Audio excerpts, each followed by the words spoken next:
And Focus Now, Republican Senator Tom Cotton of the great state of Arkansas. Now, Senator, I mentioned moments ago that you're on the Senate Intel, you're on Armed Services, Judiciary. As I cover the crisis at the border, it's almost like all of those things are intersecting now. When you have people coming across two borders, we need intelligence, don't we? Good morning, Harris. Border security is national security. I mean, if you don't have a border, you don't have a country. And as Bill Melugion's, again, excellent reporting indicated, there are terrible, depraved criminals, drug traffickers, child rapists coming across our border every day. Just recently, we've caught almost 40 people on the terror watch list. How many people do you think got away from the terror watch list? I don't know. Is there going to be another 9/11 in this country because of our open borders?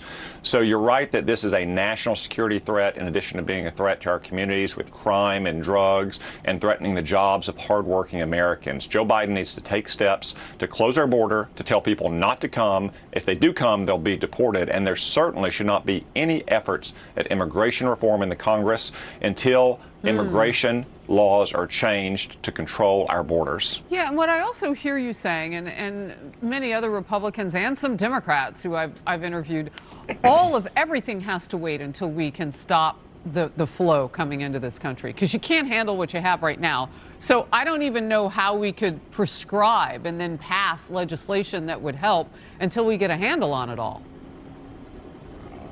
Yeah, Harris, in the first 2 years of the Biden administration alone, we've had almost 6 million people enter our country. Many of those people are giving work permits so they can go into our communities and take jobs, oftentimes jobs that are unskilled or low skilled, that are going to harm working class Americans. So I really don't have much time for people who claim that we need to increase the number of green cards or increase immigrant worker visas at a time when Joe Biden has let 6 million people into our country. Until we get control of our southern border, we should not be taking any further steps on immigration reform.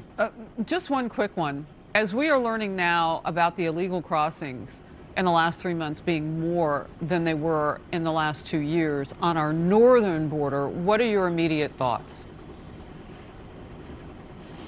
Well, as I often say, in this environment, every state is a border state and every town is a border town, whether you're on the Mexican border or on our northern border with some of this troubling new reporting. Because, again, the people coming here are not simply coming here and putting strains on our job markets and our schools and our hospitals and housing. In some cases, they are depraved criminals, child rapists, gang members, drug traffickers, even terrorists. And whether they cross the southern border or the northern border, it poses a grave threat to the American people. All right, let's talk about the debt ceiling.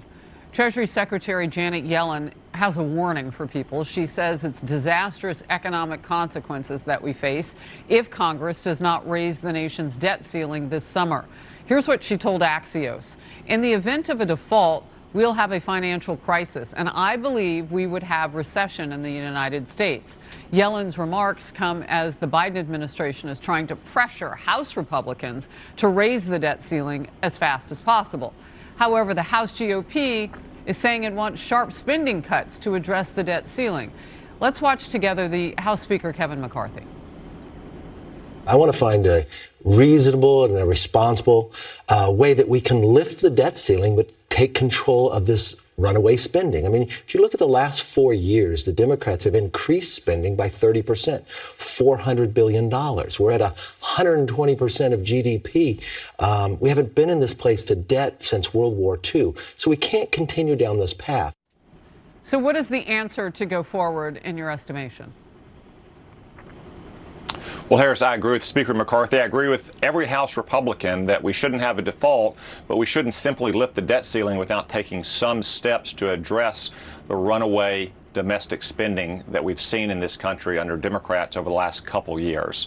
The simplest way to do that would be to rein in some of Joe Biden's extreme plans. You heard Janet Yellen say we may have a debt ceiling limit hit this summer. Well, Joe Biden is trying to spend almost $1 trillion on his reckless student loan bailout that would benefit left-wing universities that have irresponsibly raised tuition and fees and hired thousands of administrators in recent years. That alone would probably push this out several months. What I don't think we should do is cut defense spending at a time when China is threatening our allies in the Western Pacific and Russia has launched the largest ground war in Europe since World War II. We saw that in 2011. It devastated our military. We need to make sure that we fully fund defense to face the threats around the world. Just real quickly, you say don't default. What is your leverage as Republicans then, would be my first question. And you know the president won't negotiate with any of you. Well, he and the Democrats say that right now, and it's an irresponsible and cynical position. The fact of the matter is, for decades, the debt ceiling has often been a time for Congress to take steps to try to rein in out-of-control domestic spending. Does it work? His own boss did it in 2011.